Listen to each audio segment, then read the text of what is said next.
ನಮ್ಮ ಶಾಸಕರು ಆವಾಗಲೇ ಹೇಳ್ತಾಯಿದ್ರು,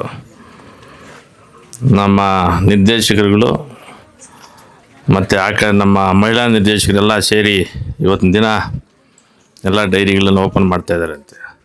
ಒಂದು ಹೇಳಲಿಕ್ಕೆ ಇಚ್ಛೆಪಡ್ತೀನಿ, ಅವರು ಕಿರಿಯರು ಹಿರಿಯರು ಅದು ಸೆಕೆಂಡ್ರಿ.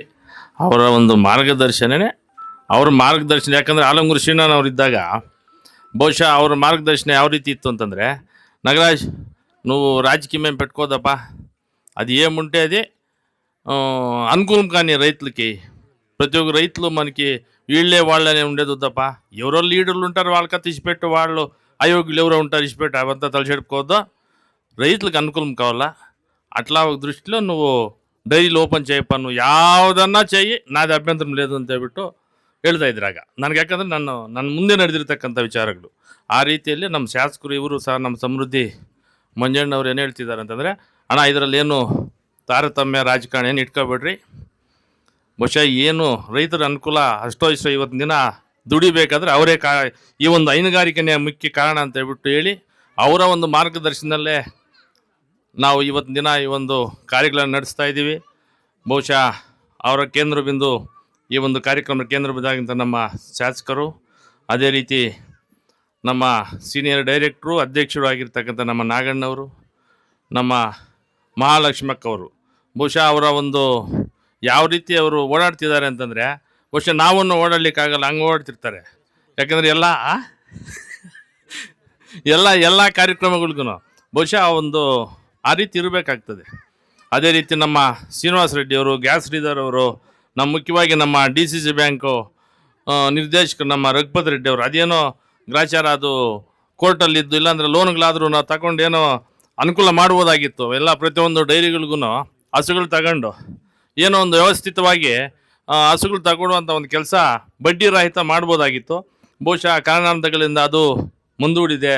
ಚುನಾವಣೆ ಕೋರ್ಟಲ್ಲಿರೋದ್ರಿಂದ ಕಾರಣ ಬಹುಶಃ ನೋಡೋಣ 1-2 ತಿಂಗಳಲ್ಲಿ ಆಗ್ಬೋದು ಅಂತ ಹೇಳ್ಬಿಟ್ಟು ಭಾವಿಸ್ತಾ, ಅದೇ ರೀತಿ ನಮ್ಮ ಲಕ್ಷ್ಮಣವರು, ನಮ್ಮ KP ಟ್ರಾವೆಲ್ಸ್ ಅವರು, ನಮ್ಮ DM ಆಗಿರ್ತಕ್ಕಂಥ ನಮ್ಮ ಕಿರಣ್ ಸಾರು, ನಮ್ಮ ಚಂದ್ರು ಅವರು, ಅದೇ ರೀತಿ ನಮ್ಮ ರೆಡ್ಡಿಯವರು, ಇನ್ನು ನಮ್ಮ ಮಂಜು, ನಮ್ಮ ಅಧ್ಯಕ್ಷರುಗಳು ಸುಮಾರು ಜನ ಇಲ್ಲಿದ್ದಾರೆ. ರಾಜಶೇಖರಿಂದ ಹಿಡಿದು ನಮ್ಮ ಶಂಕರಣ್ಣ, ಎಲ್ಲ ನಮ್ಮ ಡೈರೆಕ್ಟ್ರುಗಳು ಎಲ್ಲರೂ ಇದ್ದಾರೆ. ನಮ್ಮ ಗ್ರಾಸ್ ಇದ್ದಾರೆ. ಆಯ್ತಪ್ಪ ಆಗಲೇ ಇವತ್ತಿನ ದಿನ ಎಲ್ಲ ನಮ್ಮವರೇ. ಯಾಕಂದರೆ ಈ ನಮ್ಮ ಪಕ್ಷ ಹೇಗೆ ಅಂತಂದರೆ ಒಂಥರ కథాళ వంశమనేట్లు. బహుశా మేరే పార్టీలో చెప్పాలా, ఏ అబ్బా మేము ఎప్పుడు పేర్లాడుతామా, ఎప్పుడు ఒకటి అవుతామా, మాకే తెలియదయా, మీరేం దాని గురించి మాకేమి చెప్పేకి రావద్దండి ಅಂತ ಹೇಳ್ಬಿಟ್ಟು ನಾನು ಆಗಾಗಲೇ ಸುಮಾರು ಹಿಂದೆ 2 ವರ್ಷಗಳ ಹಿಂದೆನೇ ಹೇಳ್ಬಿಟ್ಟಿದ್ದೀನಿ. ನಾವೆಲ್ಲ ಅಂಥದ್ದೇನೂ ಇಲ್ಲ, ನಾವೆಲ್ಲ ಒಗ್ಗಟ್ಟಾಗಿ ಇದ್ದೀವಿ. ಮುಂದಿನ ದಿನಗಳಲ್ಲಿ ಎಲ್ಲ ಚುನಾವಣೆಗಳು ಈಗಾಗಲೇ ತಾವೆಲ್ಲ ನೋಡಿದ್ದೀರಿ.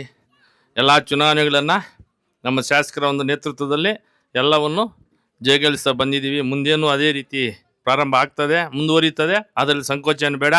ಈ ಸಂದರ್ಭದಲ್ಲಿ 2 ಮಾತು ಮಾತಾಡ್ತೀನಿ. ಬಹುಶಃ ಏನು ಇವತ್ತು ದಿನ ಒಂದು ಡೈರಿಯನ್ನು ಬೆಳಿಗ್ಗೆ ಒಂದು ಬಂದ್ವಿ ನಮ್ಮ ಚಾಪರಹಳ್ಳಿಯಲ್ಲಿ. ಇದು 2ನೇದು, ಬಹುಶಃ 26ನೇದು, 26 ಇವತ್ತಿಗೆ 26. ಅದೇ ರೀತಿ ಸಬ್ ಪಾಯಿಂಟ್ಗಳು ಸಹ ಇದರಲ್ಲಿ ತಿರುಮನಹಳ್ಳಿ ಒಂದು ಮತ್ತು ಮದ್ದೇರಿ ಒಂದು ಇವತ್ತು ದಿನ ಅದನ್ನು ಸಹ ಸಬ್ ಪಾಯಿಂಟ್ಗಳಾಗ್ತಾ ಇದ್ದಾವೆ. ಈ ಒಂದು ನಿಟ್ಟಿನಲ್ಲಿ ನಾವು ಕೆಲಸ ಮಾಡೋದ್ರಲ್ಲಿ 2ನೇ ಮಾತಿಲ್ಲ. ಎಲ್ಲ ರೀತಿಯಲ್ಲಿ ರೈತರಿಗೆ ಅನುಕೂಲವಾಗುವಂಥ ರೀತಿಯಲ್ಲಿ ನಾವು ಮಾಡ್ತೀವಿ ಅಂತ ಈ ಸಂದರ್ಭದಲ್ಲಿ ಬಯಸ್ತಿದ್ದೀನಿ.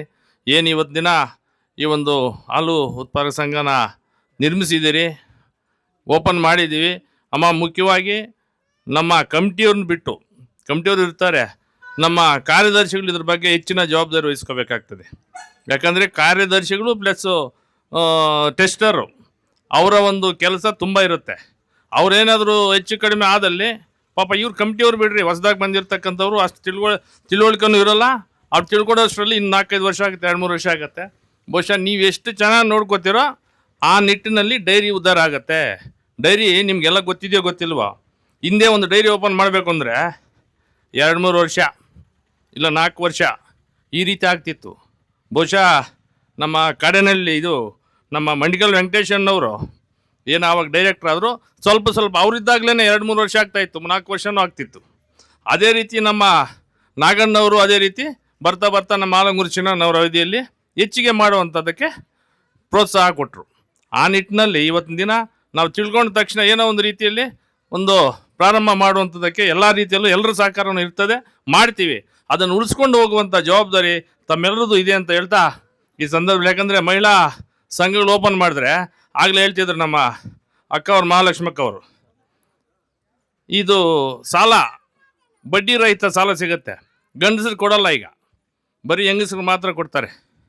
ಅದೇನು ನಾವು ಮೊನ್ನೆ ಹೇಳಿದೆ, ನೋಡ್ರಪ್ಪ ಗಂಡಸ್ರಿಗೆ ಏನಾದರೂ ಆಗೋಂಗಿದ್ರೆ ಕೊಡ್ರಿ, ಇಲ್ಲ ಇಲ್ಲ ಇಲ್ಲ ಅವ್ರು ಕೊಟ್ಟರೆ ತಿಂದು ಬಿಡ್ತಾರೆ, ಅದು ಮತ್ತೆ 3 ಮನೆ ಡೈರಿಗೆ, ದಯವಿಟ್ಟು ಬೇಡ ಅಂತ ಹೇಳ್ಬಿಟ್ಟು ಬೇರೆಯವರು ನಾವು ಕ್ಯಾಶುವಲ್ ಆಗಿ ಹಿಂಗೆ ಮಾತಾಡ್ಕೊಂಡ್ವಿ. ಅದನ್ನು ಉಳಿಸ್ಕೊಂಡು ಹೋಗಿ ಮುಂದಿನ ದಿನಗಳಲ್ಲಿ ಒಳ್ಳೆಯ ರೀತಿಯಲ್ಲಿ, ಯಾಕಂದರೆ ಈಗ ಟೊಮಾಟೊ ಅದು ಇದು ಅಂದ್ರಲ್ಲ, ಈಗ ನಂದೇ ಎಕ್ಸಾಂಪಲ್ ಕೊಡ್ತೀನಿ. 15 ಲಕ್ಷ ಬಂಡವಾಳ ಹಾಕಿದೆ ಟೊಮಾಟೊಗೆ, 5 ಎಕರೆ ನಾಟಿ ಮಾಡಿದೆ, ಪ್ರಮಾಣ ಸತ್ಯವಾಗಿ 2,80,000 ಬಂದಿದೆ. ಆ ಮಟ್ಟಕ್ಕೆ ಹೋಗ್ಬಿಟ್ಟಿದ್ದಾರೆ ರೈತರಿಗಂತೂ ಉಳಿಗಾಲ ಇಲ್ಲ. ಈಗಿನ ಪರಿಸ್ಥಿತಿಯಲ್ಲಿ ನೋಡ್ತಾ ಇದ್ರೆ ನಂದೇ ಅಲ್ಲ, ನಮ್ಮ ರಘುಪತಿ ರೆಡ್ಡಿ ಹೂವು ಹಾಕಿ ಅಷ್ಟೋ 4 ಬಂಡವಾಳ ಆದರೂ ಬಂತು ಪಾಪ ಅವ್ರಿಗೆ. ಇಲ್ಲೇನಾದರೂ ಟೊಮಾಟೊ ಹಾಕಿದ್ರೆ ಅದು ಅಷ್ಟೇ. ಈ ಮಟ್ಟಕ್ಕೆ ಹೋಗ್ಬಿಟ್ಟಿದ್ದಾರೆ ರೈತರು ಪಾಪ ತುಂಬ ಕಷ್ಟದಲ್ಲಿದ್ದಾರೆ. ಅಷ್ಟೋ ಕೈ ಹಿಡ್ತಿರ್ತಕ್ಕಂಥದ್ದು ಈ ಹೈನುಗಾರಿಕೆ. ಇದನ್ನು ಉಪಯೋಗಿಸ್ಕೊಂಡು ತಮ್ಮೆಲ್ಲರ ಒಂದು ಜೀವನ, ಯಾಕಂದರೆ ಬಹುಶಃ ಮುಂದಿನ ದಿನಗಳಲ್ಲಿ ಒಂದು ಜೀವನ ನಡೆಸಬೇಕಾದ್ರೆ ಈ ಹೈನುಗಾರಿಕೆ ಭಾಳ ಮುಖ್ಯ ಅಂತ ಈ ಸಂದರ್ಭದಲ್ಲಿ ಹೇಳ್ತಾ, ಏನು ಇಷ್ಟೊತ್ತು ಮಾತಾಡಲು ಅವಕಾಶ ಕೊಟ್ಟ ತಮ್ಮೆಲ್ರಿಗೂ ಒಂದು ಮಾತನ್ನು ಮುಗಿಸ್ತಿದ್ದೀನಿ. ಜೈ ಹಿಂದ್, ಜೈ ಕರ್ನಾಟಕ.